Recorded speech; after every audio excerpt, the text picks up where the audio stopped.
True story. A high school principal suggested to his teachers that they should write out their New Year resolutions about being a better teacher. And he put them on the staff bulletin board. Well, the teachers agreed, and when the resolutions were posted, they all crowded around the bulletin board to read them. One of the teachers in the group suddenly went into a fit of anger. He didn't put up my resolution. It was one of the first ones put in. He doesn't care about me. He doesn't even listen to me. Now, overhearing this, the principal, who certainly didn't want to exclude anybody, raced back into his office to see if he could find the missing resolution. And sure enough, under his desk, he found it. And so he rushed back to put it on the bulletin board with all the others. It read, "I resolve not to let little things upset me anymore." It's a great resolution, but it certainly didn't last very long, did it? What are your New Year's resolutions? Check this list out here on this next slide. Every year, Forbes does a somewhat scientific study of the resolutions people are making every year. This is this year's resolutions. And they're listed from number 1 down to 10. I just listed 10. 48% of the people who made resolutions want improved fitness. Next bunch wanted improved finances.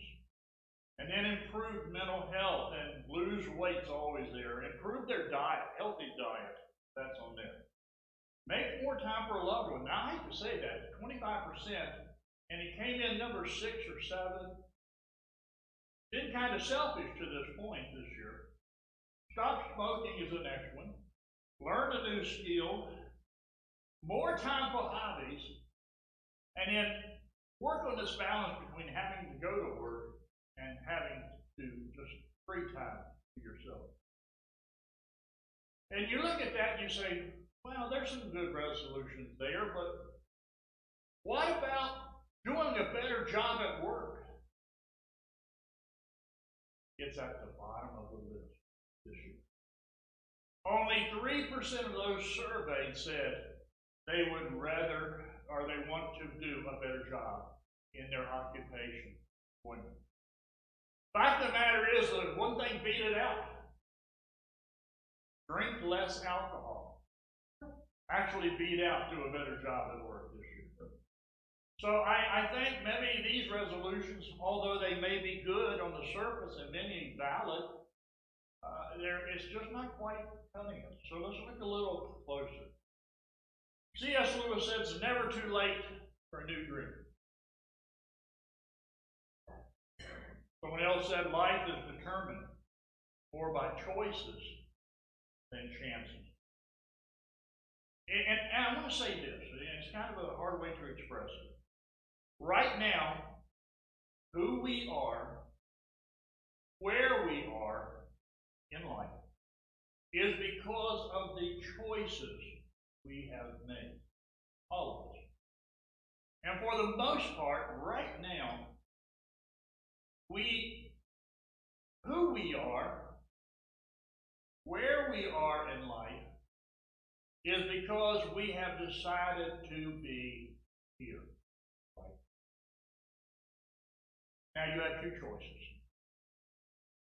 Number one, you can keep doing the same thing over and over again and keep getting the same results.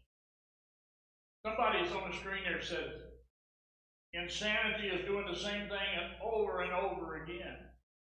And they went on to say, total insanity is doing the same thing over and over again and expecting different results. So, the short of it is, do not expect this new year to be any different from last year if you don't change anything from the way you did things last year. The second option, the second choice, is that you take responsibility for your life. And you make the decisions necessary to bring the changes that you want in your life. That's hard work, but I'm assuming that's what you really do want to do.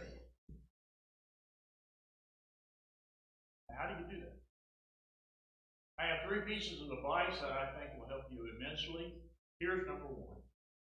It's just a reminder how important it is to set goals. Every year, I have some wonderful Christians tell me it is a waste of time to make New Year's resolutions.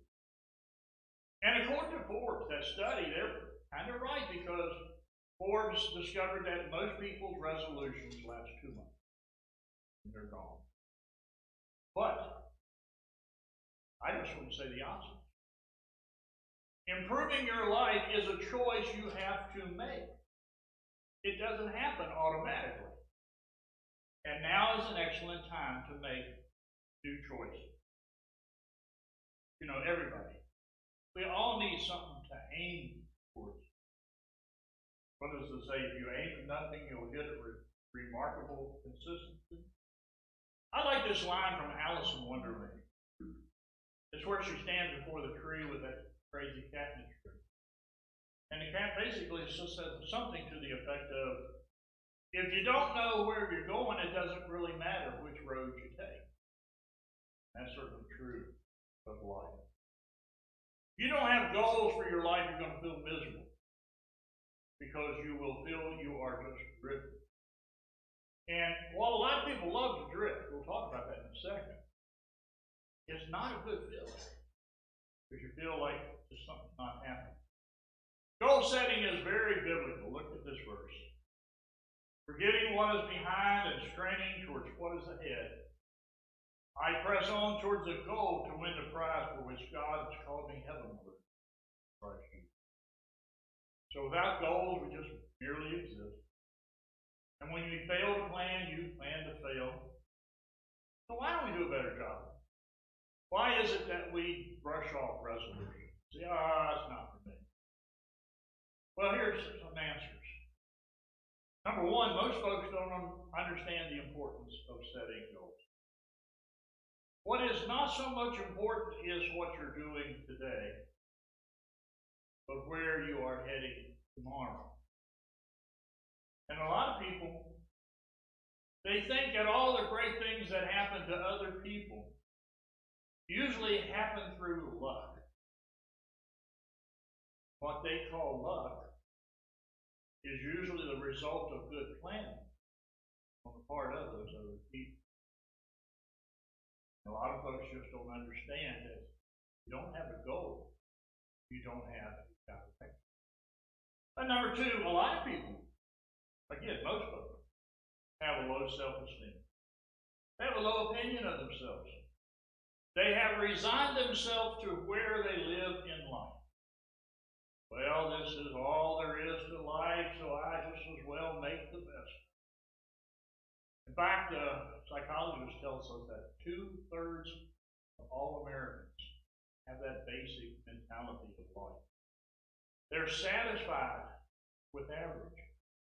They're satisfied with the status quo. Number 3, a lot of people are afraid of failing. That's why they don't make resolutions. I just wish I could tell them that making the resolution is not the failure. The failure is when you do nothing. For example, say I make a resolution to lose 70 pounds and I only lose 50. Have I failed? Certainly not.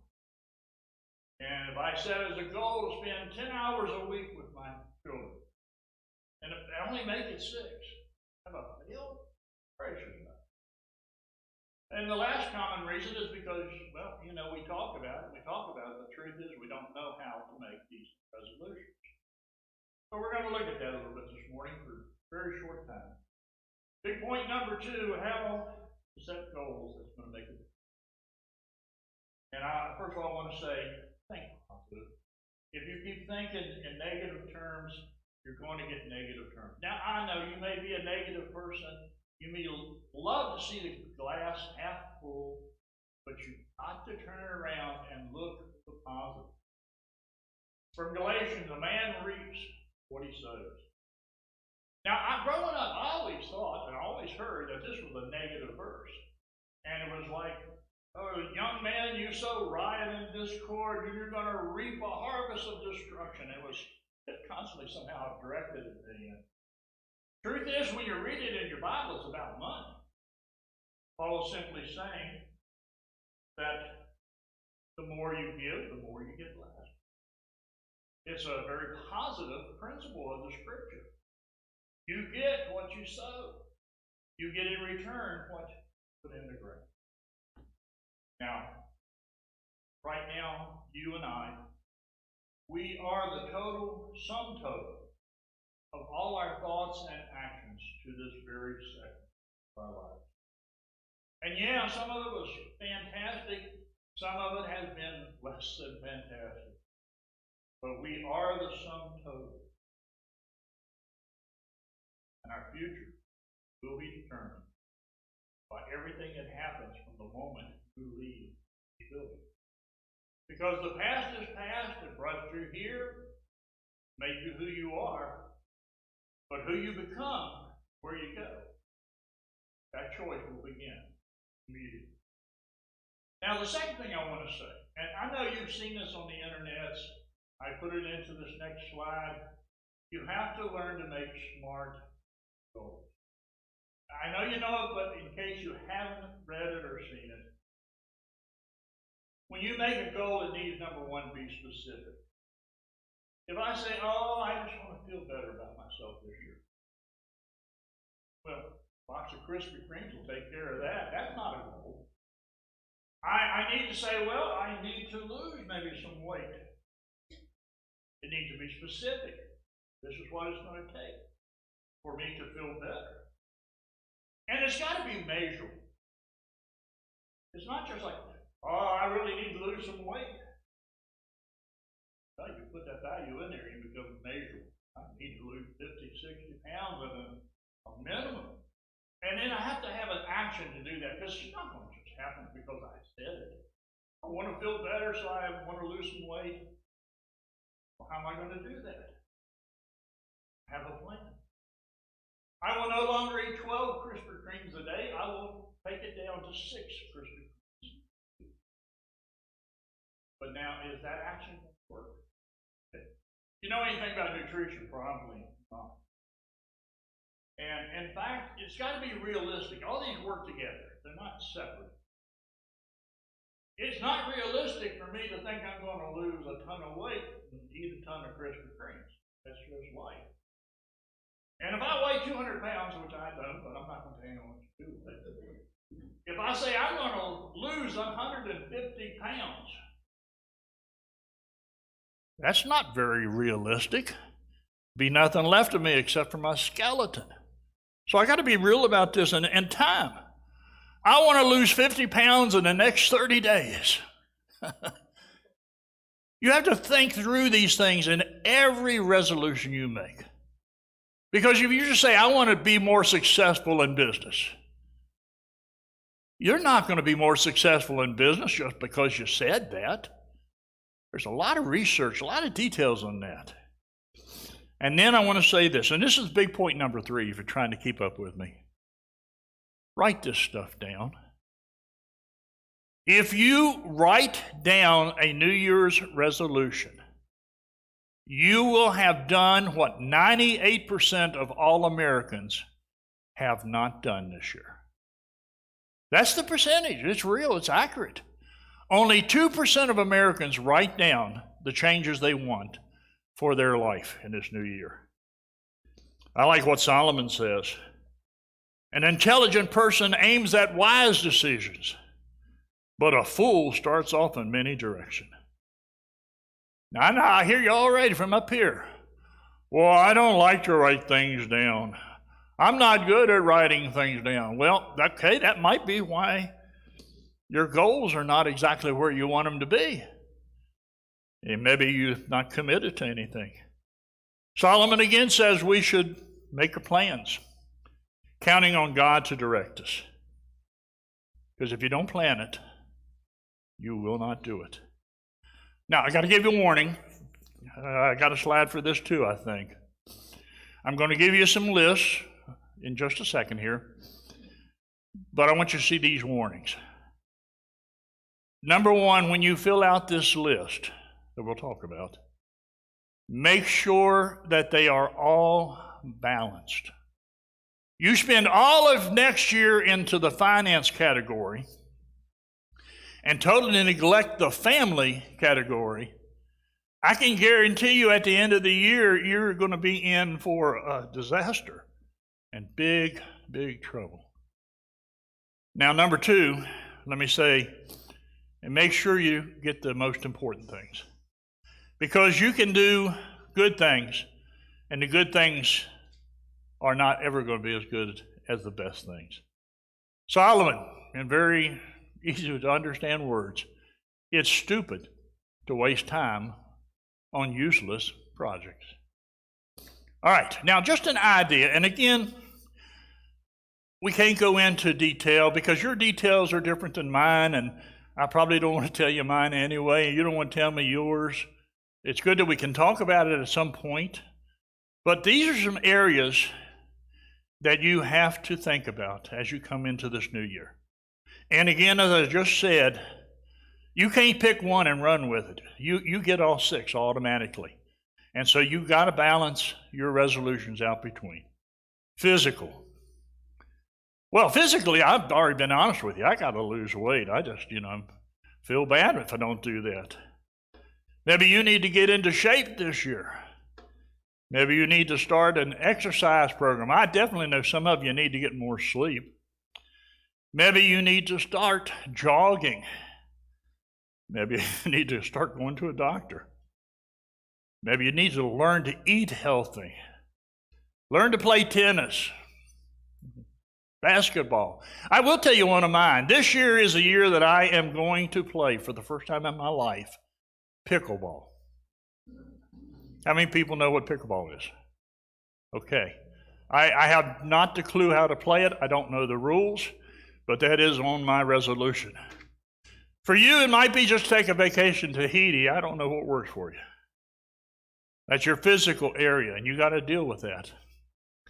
Now, your personal area, your goals, mine is just stop and smell the roses. Have some fun. Stop worrying about everything in life. Now, I don't know, maybe you have the same thing. Maybe you need to start taking some hikes or read 12 new books this year. Some of you need to learn to use a computer. Some of you need to sew and scrapbook, all those great things. Develop music. I mean, shucks, we'll teach you to play drums, guitar, bass guitar. Anything you'd like to learn in that area, we'd love to help. Maybe you just want to stop procrastinating and get the courage to do a little bit more. Maybe you want to become a little league coach, big brother, big sister. But you have to deal with the work. Even though the people in the Forbes survey skipped it, you need work goals. Most everybody needs to learn to delegate better. Most everybody needs to learn to be a little more effective at work. Some of you just might need a new job. And some of you might need more training. Some of you might need to improve your image and become self-employed. Some of you need to think about the other people at your work. Some of you, I hope, but some of you may need to learn a better business ethic. Maybe you need to learn to become a team player, learn to manage stress better. And number 4, you have financial goals. Easiest one for all of us is to get out of debt. That's mine, that's yours, that's a given. By the way, you do that by spending less than you make. It's a hard concept, but it works. Maybe some of you are at the point where you need to start saving for college. And if you're there, you're too late already, because you should have done it 10 years ago. Well, anyway, you'll discover all about college. Some of you, on the other hand, it's time to fund your retirement. And if you're there today, it's too late. Should have done that 20 years ago. But anyway, how about insurance? How about your property? How about all that legal stuff that you barely understand, but you really should need to understand it? Because now you have children who one day will inherit and share that wealth. And then I got a good one, and it applies to all of us. Start giving to God from the top of the pile instead of the bottom. That is such a feeling of freedom to be able to do that. Family goals. Well, I need to get closer to my wife, and I need to not eat my children. I don't know what your goals are. Start a family. Grow the family up. Become a better parent. You know, churches have failed in teaching people how to be good parents, I think. Maybe you do need to spend more time with your spouse or your children. The final one, though, is my spiritual goals. And this is where, as a pastor, I really do come in and overlap with you at this point. Because, you know, we all want to be more spiritual. We're not sure some days what that means, but we want to be that.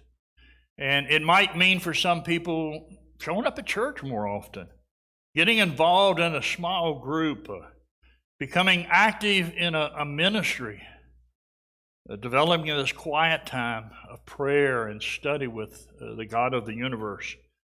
Developing the qualities of Jesus, you know, love, joy, peace, patience, self-control.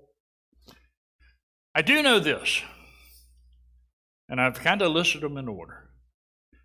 Number one, some of you need to investigate the claims of Jesus. Listen, he is either the Lord or just another good old boy. There is no in between. Either Jesus deserves it all, or he doesn't particularly deserve anything more than anybody else. There is no middle ground when it comes to Christianity. That's not politically correct, but just time you heard it and learn it.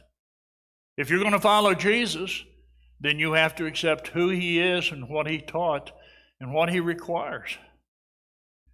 But some of you are a little bit beyond that, and you need to become a Christian.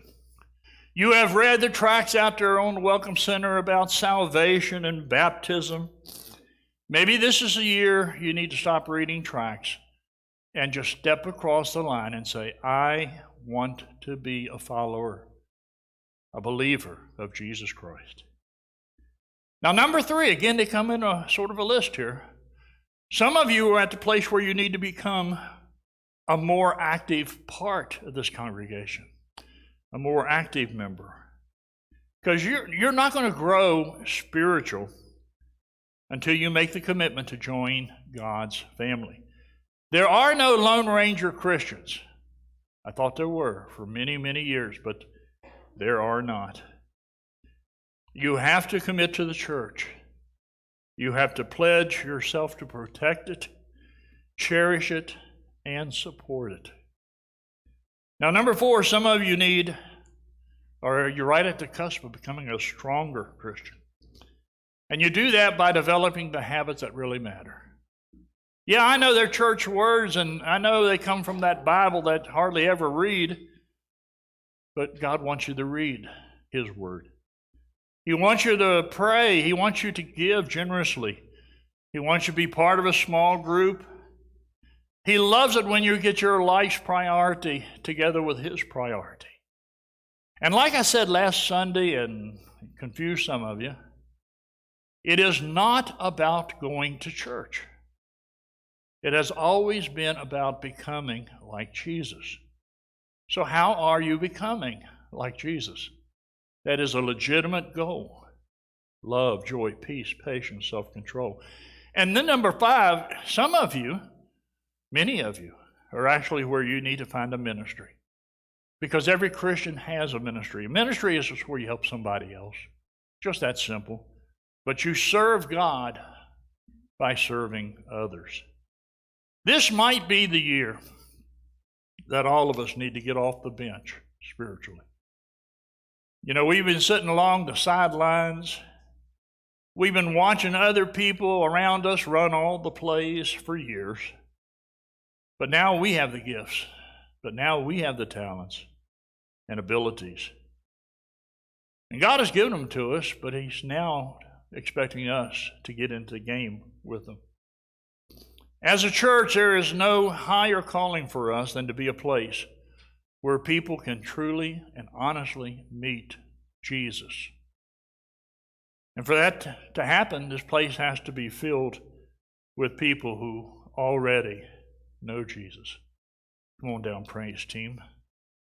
This place needs to be filled with people who act like Jesus, people who live like Jesus, people who love like Jesus, teach like Jesus, and think like Jesus. One very last verse this morning, and you hear it a lot. It's a very popular verse among preachers. It's the words of God recorded by Jeremiah. He says, "For I know the plans I have for you, declares the Lord. Plans to prosper you and not harm you, plans to give you hope and a future." And I leave you today with just a simple question. If God is making plans right now for your future, should you get involved in the process and make some of the plans for your future as well? Stand. Share this day with a final song.